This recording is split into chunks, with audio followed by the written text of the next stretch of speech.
Welcome back to my channel, ladies and gentlemen. If you watched my previous video, shout out to my workplace, Grand Touring. We actually took the Lamborghini Temerario for the weekend. So I'm back in reality now. This is what I have. 2022 Targa 4 GTS in manual, chalk gray exterior, yellow stitching interior. It was a really fun experience driving the Temerario for the weekend. But in this video, I just want to go through, if I do, I won't say upgrade, but if I do switch my Targa to the Temerario, what would my thoughts be as a Porsche owner? So let's just keep that in mind, as a Porsche owner. I'm going to go through some main differences of those cars. Of course, the specs of both cars, DCT from the Lambo and the manual for this car, the drivability of both cars, and just like everyday quirks that we might not really realize. So if you're deciding on either or sports cars or just going through your initial research for sports cars, I think this video is definitely good for you. So if you're interested, keep on watching. So before I do anything, let's just order coffee from Starbucks first. Done. So shout out to my workplace. We actually took the brand new 2026 Lamborghini Temerario for the weekend. Of course, I did a short review on that car before, but you actually won't see how good or how bad a car is unless you drive it for the weekend, and that's what we actually did. So we went for Cars and Coffee, we went for a Sim Hub event. All in all, for a Lambo, it actually drives very nice. So quick specs of that car, 2026 Temerario, starting price around 460 Canadian, V8 plug-in hybrid. Has 3 electrical motors, 2 up front and 1 at the back of the transmission. Together, combined of 900 horsepower, which is mind-blowing. It is a plug-in hybrid, so by itself, you can drive up to 6 kilometers. You do get a green plate. So if you do commute by yourself, I think that's a really good option to have, not that you should. Honestly, super fun car. You can rev up to 10,000 RPM. It's a really fun, daily, usable car. But the thing is, maybe I'm too used to the Targa seats. These are the sport seats, but not the bucket seats. The one in the Lambo, in between bucket seats and sport seats, it's a bit stiffer. And of course, the suspension is a bit stiffer. If you're looking for a comfortable ride like this, that is not really a comfortable ride. On short drives, under half an hour, yes, that's one of the best Lamborghinis that you can actually drive. It's not that loud, but let me explain that in a bit. The suspension is more towards the softer side, and I can definitely see current Lambo drivers that want to get a more of a GT car loving that car. But for me, I'm pampered by the Targa. Because it's a Targa 4 GTS, it's actually the same suspension as the Targa 4S, so it's not as low, not as stiff. So to me, it's actually the perfect GT car. So if I'm comparing this to the Temerario, I would say it's around 30% stiffer. If you like stiffer cars, I'm sure you would love that. But it has a DCT, it's not a PDK. Still pretty snappy for the suspension-wise, very snappy, I would say. But like, even in sport mode, it's not as quick and as smart as the PDK. And while we're going through the drive-thru right now, you see when I go to the window, I can actually grab the coffee. With the Temerario, I'm actually 1.5 inches lower.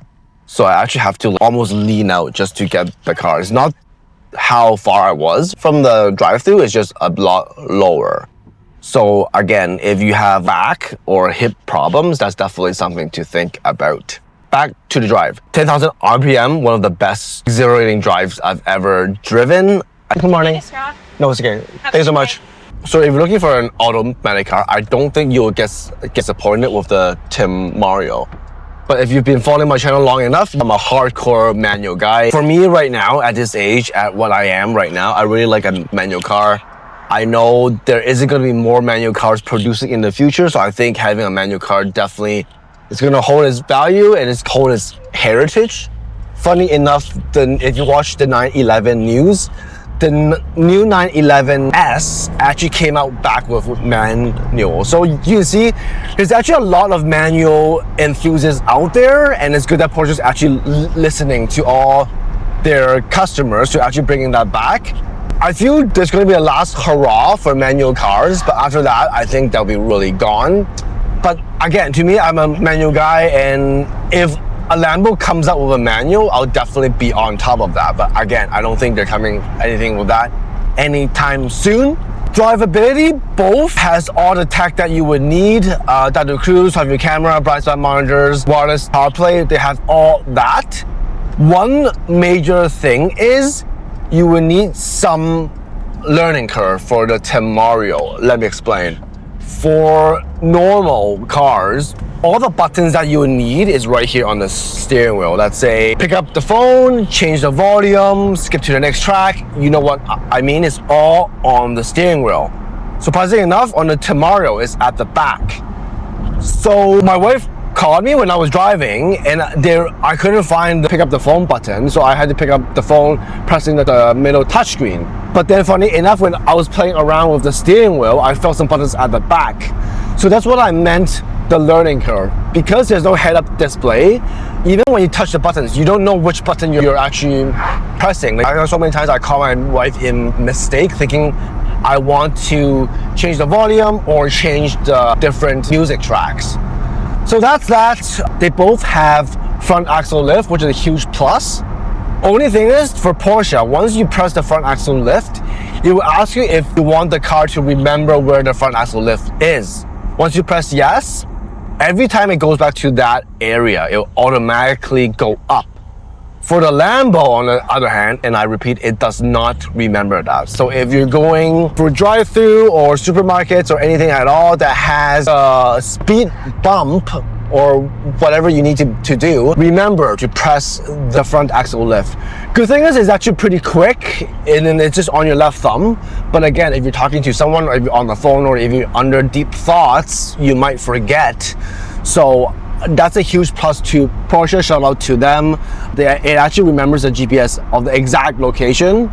So whenever you go there under 50K, it will automatically raise up. The other thing I want to point out is the Temerario, compared to other Huracans, there's actually a lot more space interior, and even for the headspace too. If you're wearing a hat or if you're taller, there's actually a lot of headspace. The previous gen Huracans, a lot of customers actually couldn't buy it because they're too tall and they have to sit like this the whole way. The Temerario, even customers up to like 6.5 feet tall, sits there comfortably. So huge shout out to Lambo to actually listening to the customers and actually figuring out ways to actually welcome more potential customers. Another thing I want to talk about is practicality. As you can see, Targas, cabs, and even a regular Porsche, there is back seats. Yes, it's not the best back seats, but at least there is back seats. So if you have smaller children, smaller kids, or even if you have adults that you're going for a short trip, you can at least squeeze them at the back. Lambos, there's no back seats, so I guess plus for Porsches. But if you shift the angle, you don't really like friends hopping along your car, Lambo might be a plus, because you can just be like, hey, sorry guys, there's only 2 seats, I can't drive you. So it's like a hit or miss. I just wish for Lambos, if there's a bit more back storage, which shout out to them, there is a lot more back storage than what they had before. But if they have a tiny bit more, so you can fit suitcase on the front and other stuff at the back, that'd be great. But again, it is a proper track car, and shout out to Lambo, they're already lean away from track car a tiny bit to more of a GT. So it's not really a complaint, but it's just, if you're looking to do a lot of road trips in the Lambo, that might not be your best bet. Lambos there, so the Temerios, there's not a roadster version yet, but I'm pretty sure there will be coming out one late 2027. So if you're competing for a roadster version, definitely hold on. One thing I want to touch base is the price part. I think for the Temerario, starting around 500K, it is a bit high. Comparing to what everything is today, the Revolta is 1.2. The souped up one that I drove, the orange one, that one's like 650. It's got more carbon fiber, yes. But if you don't want that much carbon fiber, you can definitely just go with the regular one, which is just the blacked out with the gloss black, and you won't have to pay that much. I won't compare it to Porsches because I know it's a different brand, but if you compare to McLarens, Ferraris, I think the price point's decent. If you're trying to buy that car as an investment, I would recommend you not to do so. As great as hybrid cars are, the market, as you can see, they're telling us a different direction. I don't see prices for the hybrids holding. If you're just buying for the long run, that's fine. But if you want to flip it every 2-3 years, I definitely don't recommend that. One silver lining is we are doing one upfront payment 2-year lease, and you can drive your Temerario 5K per year. So if you're interested in that, definitely DM me. It is a walkaway lease. It is leased under Lambo OEM, so it is a very interesting offer. And again, if you're interested, let me know. So if I were to buy that car, that would be the only way I would pay for that car. I'm not gonna do it like how I did, lease my Porsche and buy it out. For Porsche, especially the Targas and the manuals, thank God, this is a good investment. If I trade in right now, I'm pretty much getting exactly what I paid for. I'll leave the car right here so you can take a look at that. I did a video just for that. So that is that. Last but not least, presents. If you're buying a car just to stay under the radar and for people that, if you Porsche's the way to do it. If you're buying a car to maybe sometimes feed your ego, I think Lambo's the way to do it. I get so many head turns when I'm driving the Lambo. And I wasn't even driving aggressively. My sports mode was on, I was in EV mode. I don't know if it's the color or it's the badge. People will just be like, oh wow, it's a Lambo. And people just come by. Really easy icebreaker. So if you just want to go in style, break the ice with people, Lambo's the way to do it. If you're like me, I don't really want to talk to people outside of my work. Just joking. But if you just want to roll out under the radar, maybe the Porsche is for you. There's no right or wrong. Honestly, if you're paying more than $500,000, you want every presence that there is, right? Because you don't want to buy $500,000 of a car, let's say ST, and nobody knows, or they just think it's a regular Porsche, but no, it's a $500,000 ST. Honestly, you won't go wrong either or. If you really want to buy a Temerario for the long run, I would advise waiting a year or so, because that's when, and just get like a used one, because I don't think the prices will go up that much. And with the Roadsters coming out, I do feel if you get like lightly used one or even a demo, that's the way to do it. For me, as much as I like the Temerario, unless it comes out with a manual, I think I'll stick to the Porsche. I just love how the manual feels. And then I don't really drive it every day. I don't really care if I get caught in traffic. I just love doing the manual movement and just having the third pedal. Just going through the clutch, going through the different emotions and different gears. That's just, to me, it's something else. So thanks for watching this quick video. Hopefully this video helped you out. If you have any questions or if you have any cars that you want me to do any comparisons on, definitely let me know in the comments down below. My name is Albert. I'll see you folks in the next one.